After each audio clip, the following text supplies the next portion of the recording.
व नुसल्ली अला रसूलिहिल करीम, अम्मा बाद, अऊज़ु बिल्लाहि मिनश शैतानिर रजीम, बिस्मिल्लाहिर रहमानिर रहीम। क़ालल्लज़ी इंदहु इल्मुम मिनल किताब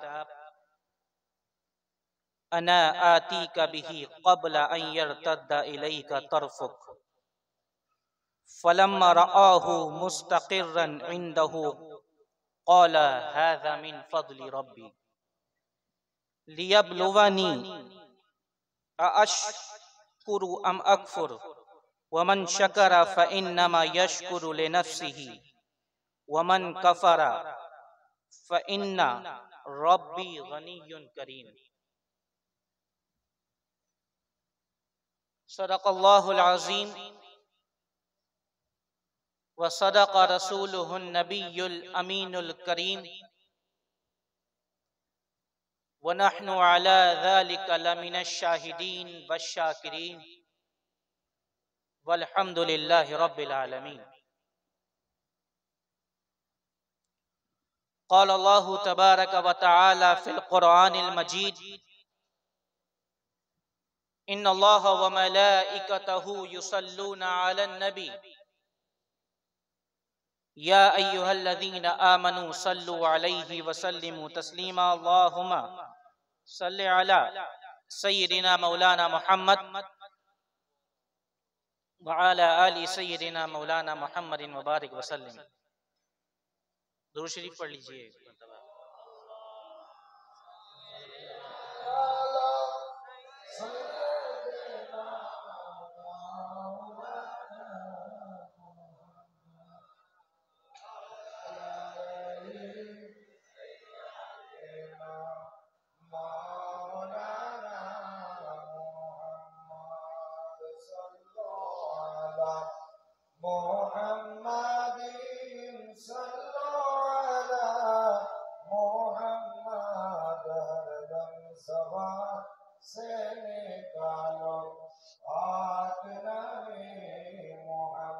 अल्लाहुम्मा सल्लि अला सय्यिदिना मौलाना मुहम्मदिन व बारिक व सल्लिम सलातन व सलामन अलैका या रसूलल्लाह या नबी अल्लाह या हबीब अल्लाह सल्लल्लाहु तआला अलैहि वसल्लम।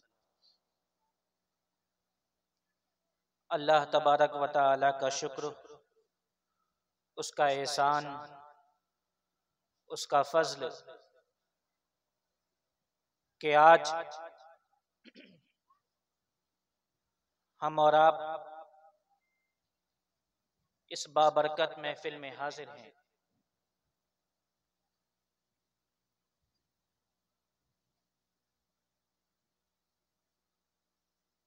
हर साल आपके यहाँ आना होता है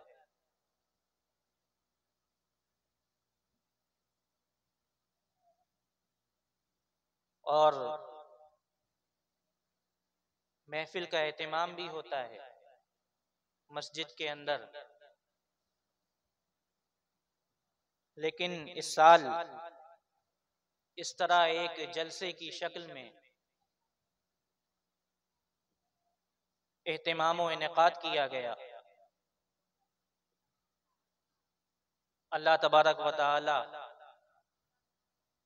कबूल फरमाए और बेहतरीन अजर अता फरमाए।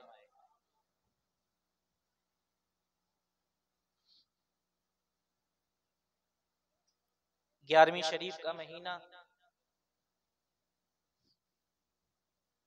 हमारे दरमियान है।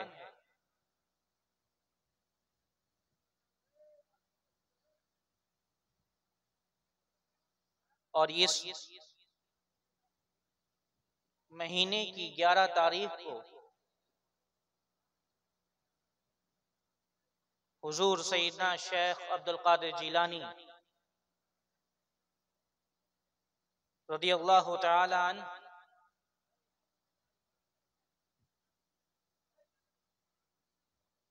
आपके उर्स का एहतमाम होता है, फातिहा खानी होती है, लंगर का एहतमाम किया जाता है। लेकिन इसी महीने की 17 तारीख हजरत ख्वाजा निजामुद्दीन औलिया महबूब इलाही की उसकी तारीख भी है।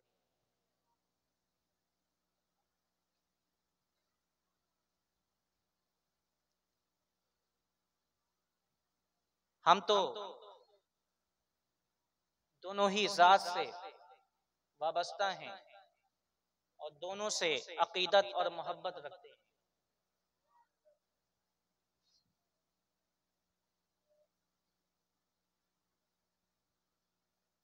बात शुरू यहां से करते हैं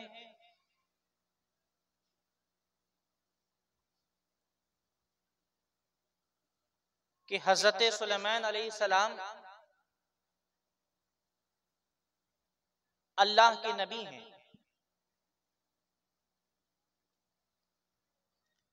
अल्लाह ने सुलेमान अलैहिस्सलाम को बादशाहत अता फरमाई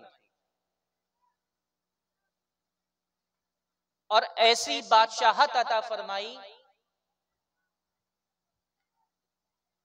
कि उन जैसी बादशाहत किसी को नसीब ना हुई। अल्लाह ने आपके ताबे हवा को बना दिया, समंदरों पर आपकी हुकूमत, परिंदों चरिंद पर आपकी हुकूमत, जानवरों से आप बातें गुफ्तगू फरमा लिया करते।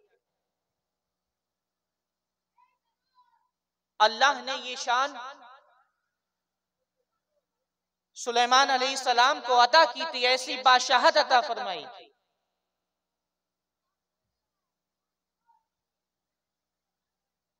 सुलेमान अलैहिस्सलाम परिंदों से गुफ्तगू फरमा दिया करते थे।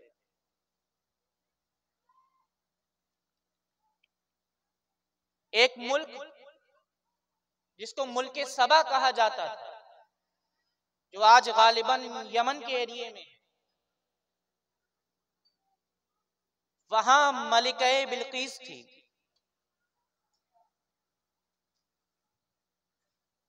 उसके पास एक बड़ा आलीशान शानदार तख्त भी था।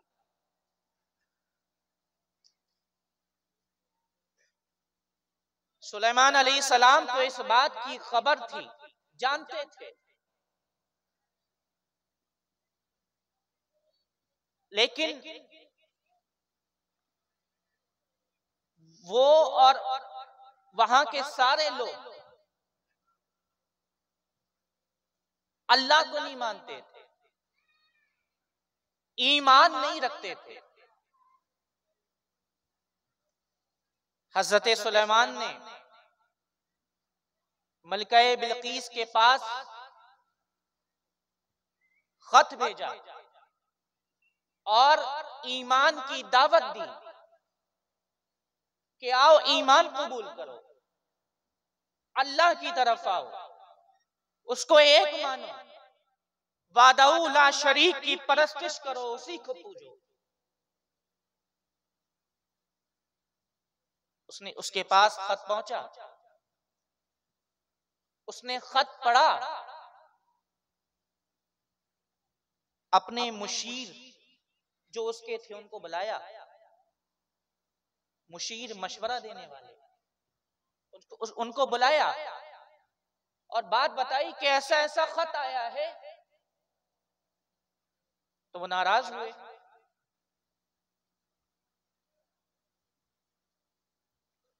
और कहने लगे चलो हम उनसे जंग करते हैं। मलिका बिल्कीस ने कहा कि रुको, ठहरो, एकदम से ऐसे झगड़ते नहीं, पहले एक कासिद भेजते हैं उनके पास और उनको हदिया भेजते हैं, उनके पास तोहफे और तहाइफ भेजते हैं। अगर वो अल्लाह के नबी हुए तो हदिया, तोहफे, तहाइफ कबूल नहीं फरमाएंगे, अगर नबी नहीं हुए तो कबूल फरमा लेंगे। सुन रहे हैं तवज्जो से आप? बात समझ में आ रही है या बंगला में बोलूं?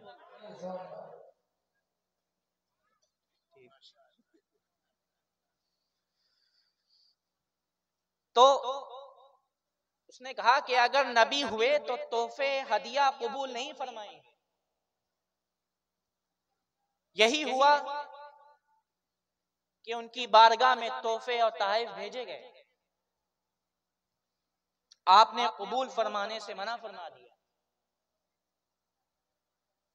फिर हजरत सुलेमान अलैहिस्सलाम ने उसको खत भेजा और ईमान की फिर दावत दी एक मर्तबा। उसने पढ़ा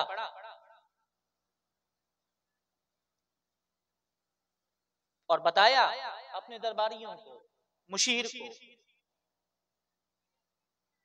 और वो हजरत सुलेमान अलैहिस्सलाम की तरफ रवाना हो गई। वो जान गई कि ये अल्लाह के नबी हैं। इधर हजरत सुलेमान अलैहिस्सलाम को पता चल गया, उनको खबर हो गई कि मलका बिल्कीस मेरे पास आने के लिए निकल चुकी है। तो हजरत सुलेमान अलैहिस्सलाम ने अपने दरबारियों के दरमियान बैठे हुए थे, आपने फरमाया, क्योंकि तख्त के बारे में जानते थे मलका बिल्कीस के, बड़ा शानदार आलीशान तख्त था उसका, तालों के अंदर बंद करके आई थी। उस तख्त को और अपना एक नायब मुंतखब करके आई थी और उससे कहकर आई थी कि मेरे तख्त की देखभाल करते। सुलेमान अलैहिस्सलाम जानते थे उस तख्त के बारे में, दरबार में बैठे हुए थे। फरमाया दरबारियों से कि कोई है, कौन ऐसा है जो उस तख्त को यहां ला सके। उसके आने से पहले एक कवि ताकतवर जिन खड़ा हुआ। उसने अर्ज किया, आप अपनी जगह से उठेंगे, अपने मकाम से उठेंगे, उससे पहले मैं तख्त वो यहां ला सकता हूं आपके पास, आपके दरबार में। सुलेमान अलैहिस्सलाम ने इनकार कर दिया, उसकी पेशकश को कबूल नहीं किया। कुरान कहता है, क़ालल्लज़ी इंदहु इल्मुम मिनल किताब, एक शख्स खड़ा हुआ, आपका एक उम्मती खड़ा हुआ जिसको आसिफ बिन बरकिया कहा जाता है, खड़े हुए। कुरान कहता है खड़ा हुआ एक शख्स, कौन शख्स है? कुरान कहता है इंदहु इल्मुम मिनल किताब अना आती का भी। वो ऐसा शख्स है कि जिसके पास किताब का इल्म है। किताब कौन सी? आसमानी किताब, ज़बूर, जो हजरत दाऊद अलैहिस्सलाम पर नाजिल हुई। सुलेमान अलैहिस्सलाम हजरत दाऊद के साहबजादे नबी हैं। तो वो शख्स खड़ा हुआ जिसके पास किताब का इल्म था और उसने कहा, क़ब्ल अन यर्तद्दा इलैका तरफ़, ये जो मलका बिल्कीस का तख्त है, मैं इसको आपकी निगाह आपकी तरफ पलटने से पहले लेकर आ जाऊं। क्या सुना आपने? आपकी निगाह आपकी तरफ पलटने से पहले लेकर आ जाऊंगा, यानी पलक झपकने से पहले लेकर आ जाऊंगा। ये भी कहा था, कुरान कहता है फलम्मा रआहु मुस्तक़िर्रन इंदहु, कि उस तख्त को अपने पास रखा हुआ पाया। क़ाल हाज़ा मिन फ़ज़्लि रब्बी, फरमाया सुलेमान अलैहिस्सलाम ने कि ये मेरे रब के फज़ल से है। लियब्लुवानी अअश्कुरु अम अकफुर, ताकि वो मुझे आजमाए कि मैं शुक्र अदा करता हूं या नाशुक्री करता हूं। वमन शकरा फइन्नमा यशकुरु लिनफ्सिही, और जो शुक्र अदा करता है, जो अल्लाह का शुक्र अदा करता है, तो वो अपने फायदे के लिए करता है। वमन कफरा फइन्ना रब्बी गनियुन करीम, और जिसने नाशुक्री की, जिसने शुक्र अदा नहीं किया, नाशुक्री की, तो बेशक मेरा रब बेनियाज है, वो करम फरमाने वाला है। हर हाल में अल्लाह का शुक्र अदा करते रहना चाहिए। पीरो मुर्शिद हुजूर सैयद मोहम्मद कामिल कलीमी चिश्ती रहमतुल्लाहि ताला अलैह, कई साल तक आपकी आंखों में बीनाई नहीं थी, आंखों की रोशनी नहीं थी, लेकिन हमने देखा है कि हमेशा आपकी जबान से शुक्र के कलेमात निकलते थे, हमेशा अल्लाह का शुक्र अदा करते रहते थे, कभी नाशुक्री की कलेमात नहीं देखे। जबान हमेशा शुक्र इलाही से तर रहती। ये अल्लाह के वलियों का काम है कि उनकी जबान हमेशा शुक्र के कलेमात से तर रहती थी। हमें भी चाहिए कि हम उनके नक्शे कदम पर उनके पीछे पीछे चलें।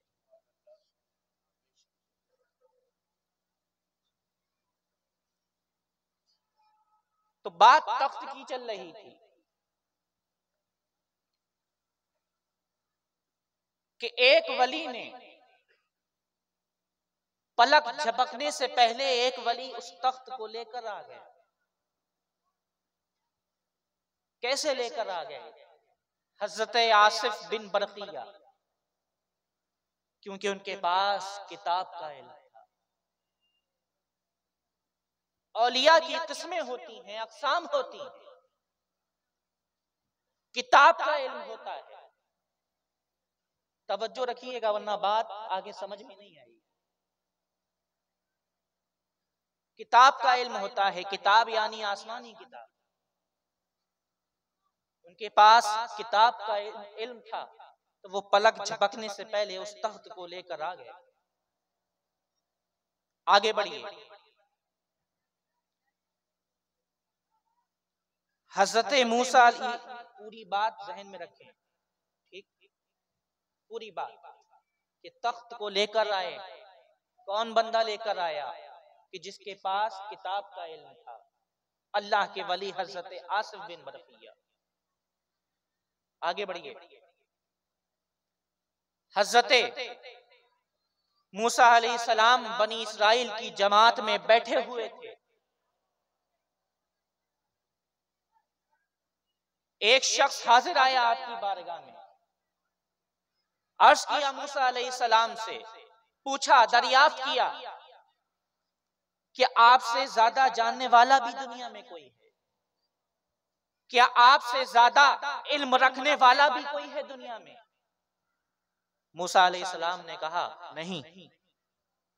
फौरन वही आई मूसा अलैहिस्सलाम के पास, अल्लाह ने वही भेजी और फरमाया कि मूसा, मेरा एक बंदा खिज्र है कि जिसके पास तुमसे ज्यादा इल्म।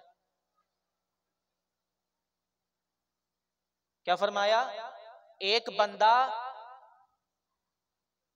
खिज्र है, जिसका नाम खिज्र है, उसके पास तुमसे ज्यादा इल्म है। खिज्र अलैहिस्सलाम नबी नहीं है, इख्तिलाफ है, लेकिन अक्सर ने फरमाया है कि हजरत खिज्र अलैहिस्सलाम अल्लाह के वली हैं।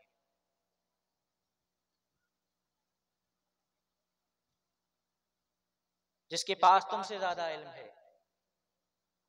मूसा अलैहिस्सलाम ने अर्ज किया कि ऐ बारी ताला, ऐ बारी ताला, उससे मुलाकात किस तरह होगी? अल्लाह ने निशानियां बताई। फरमाया जहां मछली गुम हो जाए वही मेरे बंदे का मकाम है। और अलामात बताई। मूसा अलैहिस्सलाम उन अलामात और निशानियों को जहन में रखते हुए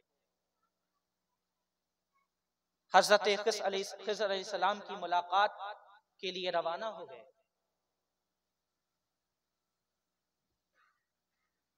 और उस मछली को साथ में ले लिया, भुनी हुई मछली को। निशानी बताई गई थी ना कि जहां मछली गुम हो जाए वही मेरे बंदे का मकाम। अचानक दरिया में मछली गुम हो गई। मूसा अलैहिस्सलाम ने खाना मांगा। अपने साथ हजरत यूशा बिन नून को लेकर गए थे। उन्होंने कहा वो मछली तो गुम हो गई और मैं आपको बताना भूल गया और मुझे सिवाय शैतान के किसी ने नहीं बुलाया। तो हजरत मूसा और हजरत यूशा बिन नून अपने कदमों के निशानात के जरिए उसी मकाम पर पहुंचे जहां मछली गुम हो गई।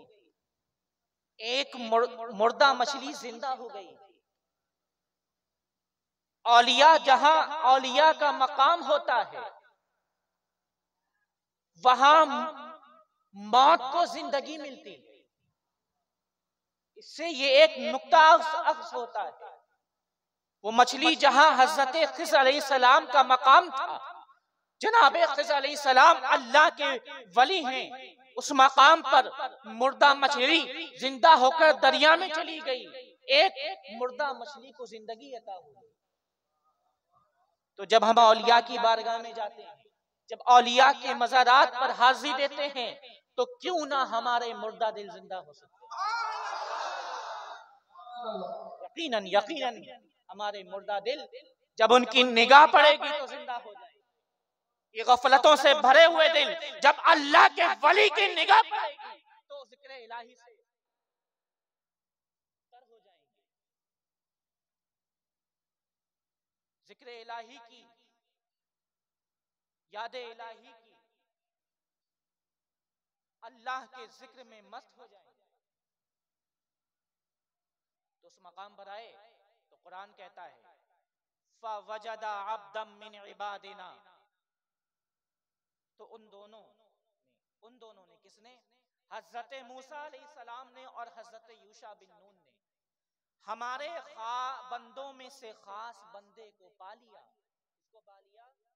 खास बंदों में से, हमारे बंदों में से खास बंदे को पा लिया, यानी हजरत खिज़र अलैहिस्सलाम को पा लिया।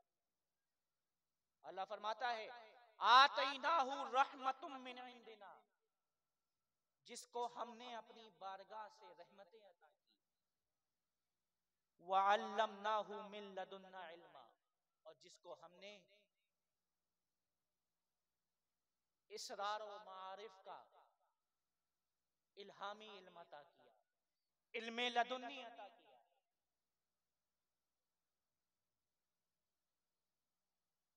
अब यहां वलियों की दो किस्में हो गई हैं। एक वो वली के जिसके पास किताब का इल्म, हजरत आसिफ बिन बरकिया। और कुरान एक और वली की तारीफ करता है कि वो बंदा कि जिसको हमने इल्मे लदुन्नी अता किया।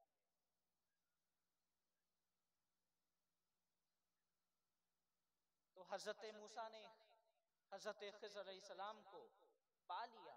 अब दोनों चले, कश्ती पर सवार हुए।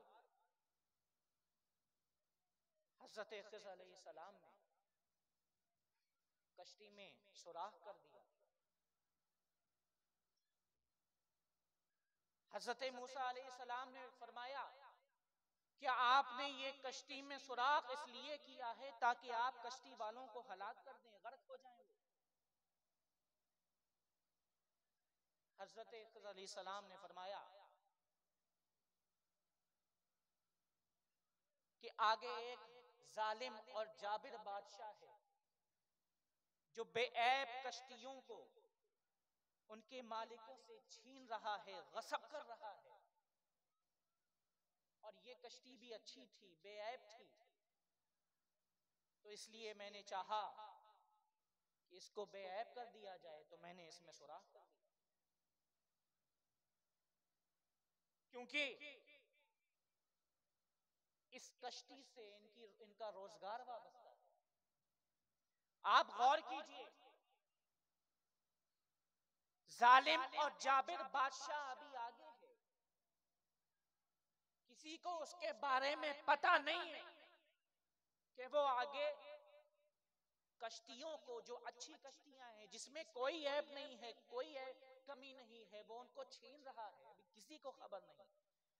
लेकिन हजरत खिज़र अलैहिस्सलाम कश्फ के जरिए ये जान लेते हैं और उस कश्ती में सुराख कर देते हैं, उसको बेऐब कर देते हैं ताकि वो इसको गसब ना करे, इसको छीने ना। और आगे बढ़े तो खिज़र अलैहिस्सलाम ने एक बच्चे को कत्ल कर दिया। एक लड़का था, उसको कत्ल कर दिया।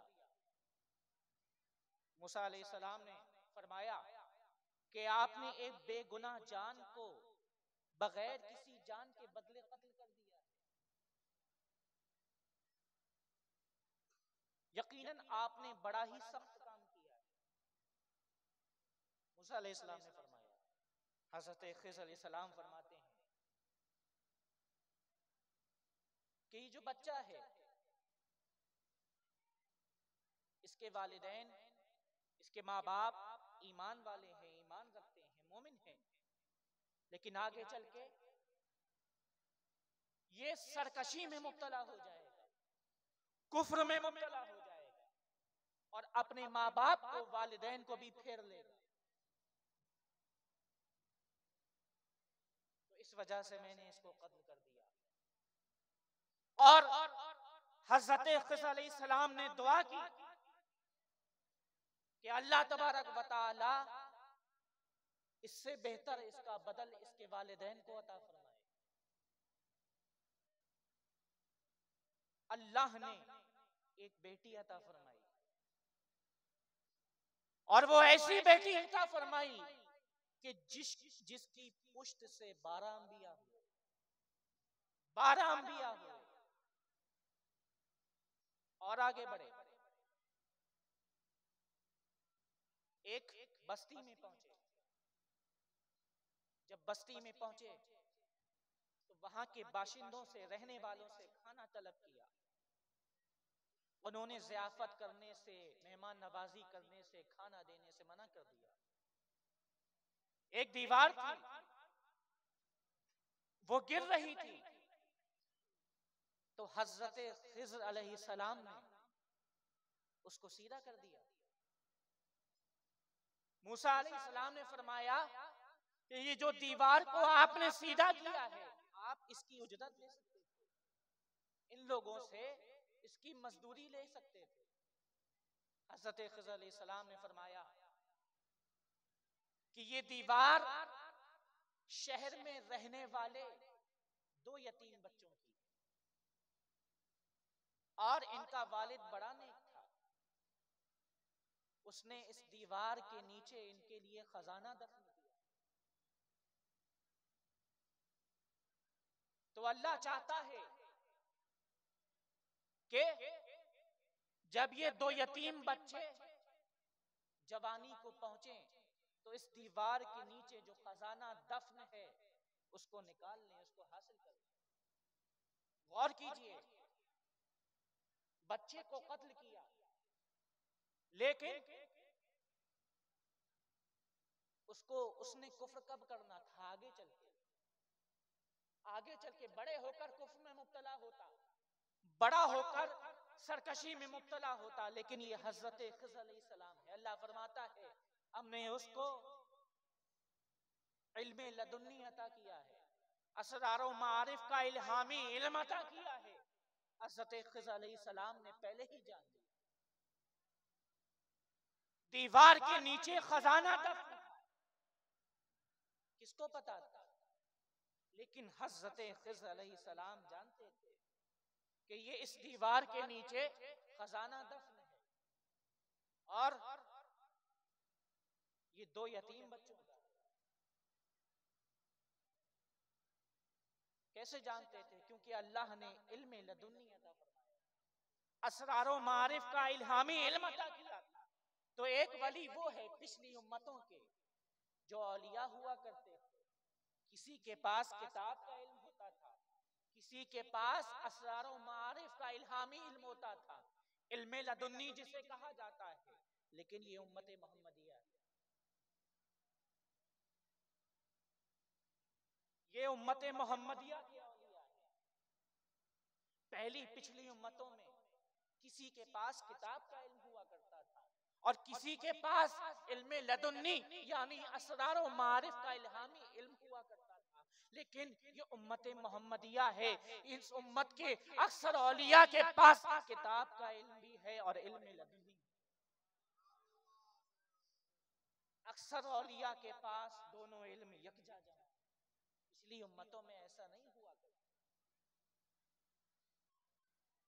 ये उम्मत मोहम्मदिया के औलिया की शान है। आज हमने औलिया को कितना समझा है, कितना जाना है? तवज्जो से सुनिएगा आप मेरी बात, कितना जाना है औलिया को? गौसे आजम को जानते हैं, गरीब नवाज को जानते हैं, हज़रत ख्वाजा निजामुद्दीन औलिया को जानते हैं, सरकार कलीमी हुजूर सैयद कासिम अली कलीमी को जानते हैं? क्या जानते हैं? आप फकत इतना जानते हैं कि इनकी बारगाह में हाजिर होकर चादर पेश कर दी जाए। इतना ही जानते हैं कि इनकी बारगाह में हाजिर होकर चादर पेश कर दी जाए, फूल पेश कर दिए जाए, यही जाना है। अरे ये अपने वक्त के बड़े बड़े उलमा थे, ये ऐसे औलिया हैं कि जिनके पास किताब का इल्म भी है और असरार व मारिफ का इल्म भी है, इल्म लदुन्नी भी अल्लाह ने अता किया। ये ऐसे औलिया हैं, हमने फकत इन्हें चादरों और फूलों तक महदूद कर रखा, इतना ही जाना है। आपको पता है गौसे आजम सैयदना शेख अब्दुल कादिर जिलानी, आपने तकरीबन 33 साल मदरसे में बैठकर दर्स दिया है, 33 साल, और हफ्ते में 2 दिन मदरसे से बाहर निकलते थे, बयान भी देते थे, बयान भी इरशाद फरमाते थे, खिताब भी फरमाते थे।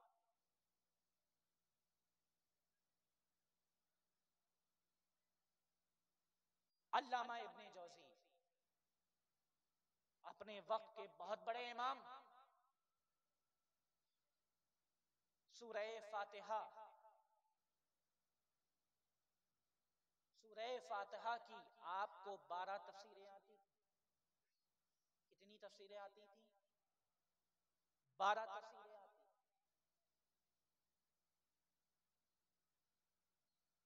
गए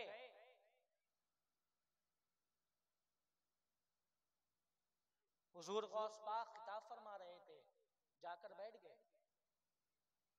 आपको तो 12 तफसीरें आ रही थी, लेकिन जब गौसे आजम के खिताब में बैठे तो सैयदना शेख अब्दुल कादिर जिलानी ने सूरह फातिहा की 40 तफसीरें बयान की। दंग रह गए अल्लामा इब्ने जौजी, हैरत में पड़ गए कि मुझे तो 12 तफसीरें आती थी, इन्होंने तो 40 तफसीरें बयान की। तो आपकी शागिर्दी में आ गए अल्लामा इब्ने जौजी। और आगे बढ़िए, हजरते ख्वाजा मोइनुद्दीन चिश्ती अजमेरी रज़ियल्लाहु तआला अन्हु, कई साल आपने मस्जिद नबवी में बैठकर दर्स हदीस दिया। आज हमने फकत इतना समझा है कि इनकी बारगाह में हाजिर हो जाया जाए और दुआ मांग ली जाए, मन्नतें मांग ली जाए। नहीं, ये अपने वक्त के बहुत बड़े इमाम भी थे, अपने वक्त के बहुत बड़े आलिम भी थे। मस्जिद नबवी में बैठकर सालों तक दर्स दिया है, दर्स हदीस। गैर मुनक़सिम हिंदुस्तान में इस्लाम फैलाया, ऐसे ही फैला दिया। दीन जानते थे, शरीयत जानते थे, तभी तो इस्लाम फैलाया। नमाज जानते थे, तभी तो लोगों को नमाज के बारे में, रोजा जानते थे, तभी तो लोगों को रोजे के बारे में बताया। दीन का इल्म रखते थे, शरीयत का इल्म रखते थे, तभी तो गैर मुनक़सिम हिंदुस्तान में इस्लाम फैलाया है, इस्लाम की खिदमत की है। आज ये जो जितनी इस्लाम की बहारें नजर आ रही हैं, ये फकत गरीब नवाज की बदौलत। इस्लाम की बहार बिला शिरकत गैरी, हिंदुस्तान में ख्वाजा हिंदुस्तान से, हिंदुस्तान में ख्वाजा हिंदुस्तान से। तो ये हैं औलिया उम्मत मोहम्मदिया। मीरानपुर कटरा ले चलूं आप लोगों को, चला जाए? चलिए, सरकार कलीमी हुजूर सैयद कासिम अली कलीमी चिश्ती रहमतुल्लाहि ताला अलैहि की बारगाह में चले। मजलिस मुनाकिद है, महफिल लगी हुई है, बड़े बड़े सूफिया बैठे हुए, उलमा भी मौजूद है, उलमा भी बैठे हुए हैं।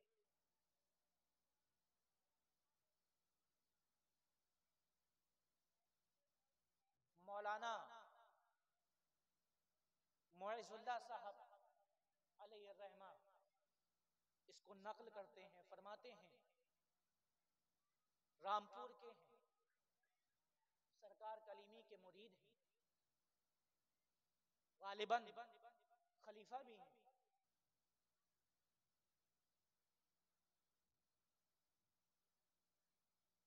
कहते हैं कि मुझसे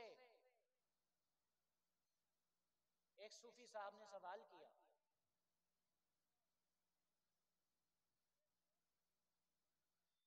कि पीरी मुरीदी का सबूत कहां से?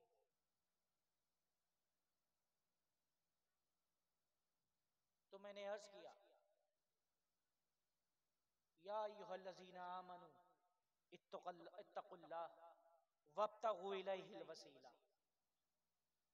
ऐ ईमान वालों, अल्लाह से डरो, वब्तगू इलैहिल वसीला, और उसकी तरफ वसीला तलाश करो।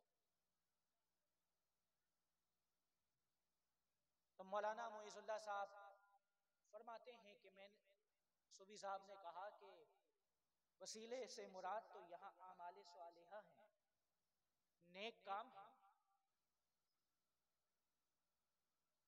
मौलाना कहते हैं, मैं ये सुनकर खामोश हो गया।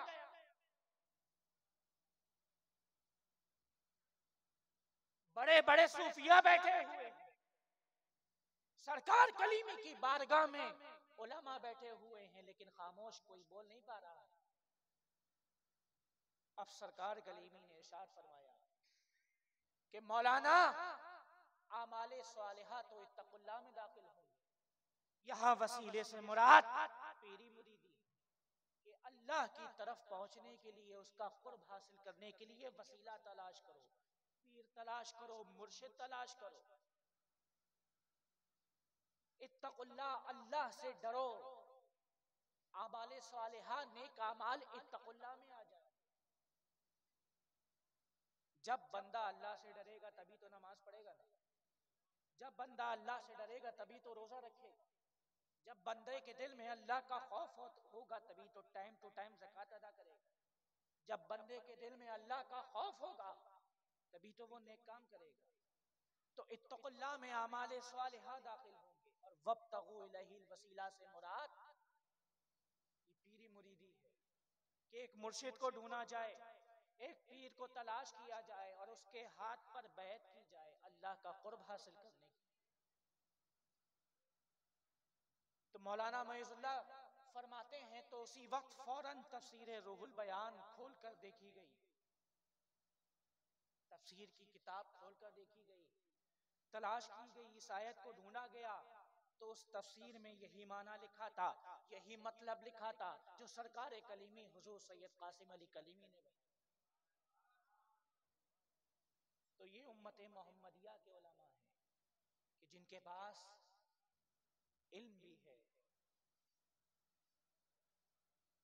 अमल भी है। आज हमने सिर्फ इतना जाना है कि इनकी बारगाह में हाजिर होकर सिर्फ चादर और फूल पेश कर दिए जाए। और आज हमने सिर्फ यही समझ लिया है कि बुजुर्गों का फैजान फूल और चादर चढ़ाने से मिले। यकीनन इनकी बारगाह में जाया, इनकी बारगाह में जाने से अगर तुम्हें कोई रोके तो कह देना वलियों की बारगाह की तरफ सफर करना ये अल्लाह के नबी की सुन्नत है। मूसा अलैहिस्सलाम गए थे ना खिज़र अलैहिस्सलाम की जानिब, ये अल्लाह के नबी की सुन्नत है। इससे ये मत समझ लीजिएगा कि खिज़र अलैहिस्सलाम का मकाम मूसा अलैहिस्सलाम से बुलंद है, नहीं। जनाबे खिज़र अलैहिस्सलाम अल्लाह के वली हैं और हजरत मूसा अलैहिस्सलाम नबी हैं। नबी का मकाम वली से बुलंद है।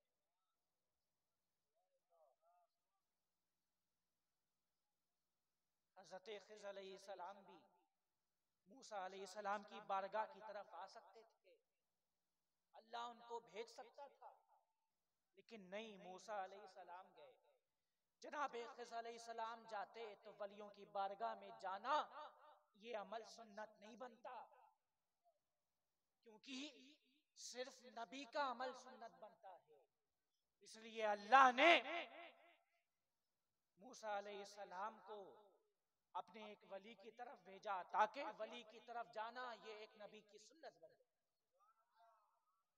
तो अब अभी आपको कोई रोके अजमेर जाने से, कोई रोके महबूब इलाही की बारगाह में जाने से, कोई आपको रोके सरकार कलीमी की बारगाह में हाजिर होने से, तो कह दीजिएगा हम एक नबी की सुन्नत पे अमल करें।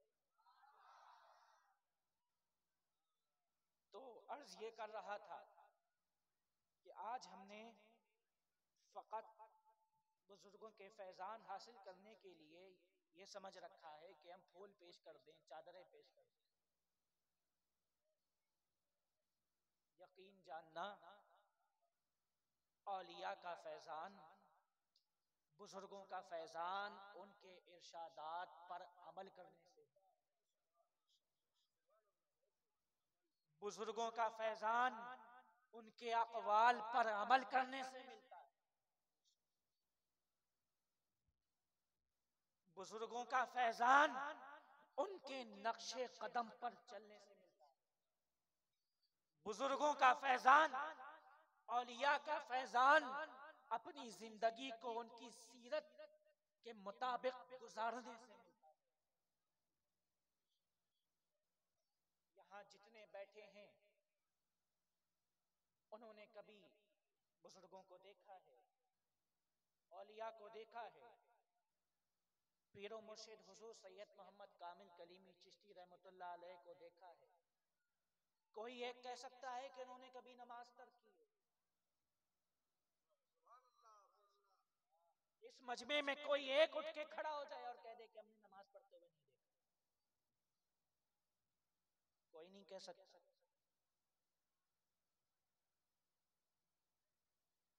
हमारा और आपका तो काम ये है कि हम अपने पीरो मुर्शिद के नक्शे कदम पर चलें, उनको देखकर अपनी जिंदगी गुजारें।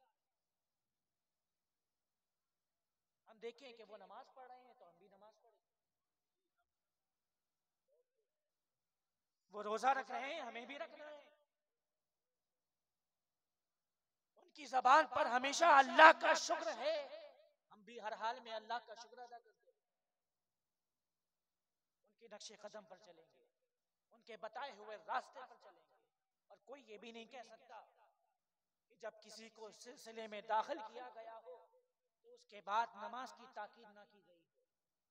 कोई नहीं कह सकता कि नेक अमाल की तरफ तरगीब दिलाई गई हो और बुराई से रोका गया। हमेशा नमाजों की ताकीद की गई है। फिर अपनी जिंदगी का जायजा लो, हमें चाहिए कि हम अपनी जिंदगी को देखें, हम कहां और किस रास्ते पर जा रहे हैं। क्या हम अपने बुजुर्गों के तरीके पर? नहीं, हरगिज़ नहीं, हम बहुत दूर हैं। ये कैसी मोहब्बत है, उन्होंने तो मुरीद करने के बाद फौरन नमाज की ताकीद कर दी गई थी कि हमारी जिंदगी में नमाजें हैं, नमाजें इतनी हैं कि हम उनको शुमार कर लें कि हमने इतनी पढ़ी थी, इतनी पढ़ी थी, इतनी पढ़ी थी। इरादा करो, अहद करो, अपने आप से वादा करो कि इंशाअल्लाह हम औलिया अल्लाह के सीरत के मुताबिक अपनी जिंदगी को गुजारेंगे, उनके बताए हुए रास्ते पर चलेंगे, उनके नक्शे कदम पर चलेंगे। इरादा कीजिए और अहद कीजिए और कल पर ना टालिए, आज ही से शुरू कीजिए। अगर कल पे टाल देंगे तो कभी आप पूरा नहीं कर सकते। आज ही से ऐद कीजिए कि हमें अल्लाह के रसूल की सीरत के मुताबिक जिंदगी गुजारनी है, औलिया अल्लाह के नक्शे कदम पर चलना है। दुआ है कि अल्लाह पाक हमें अमल की तौफीक अता फरमाए, नमाजों का पाबंद बना दे और हमारे तमाम सगीरा कबीरा गुनाहों को माफ़ फरमा दे। आमीन या रब्बल आलमीन। वमा अलैना अल बलाग। अस्सलामु अलैकुम। खड़े होकर सलाम पढ़ लें।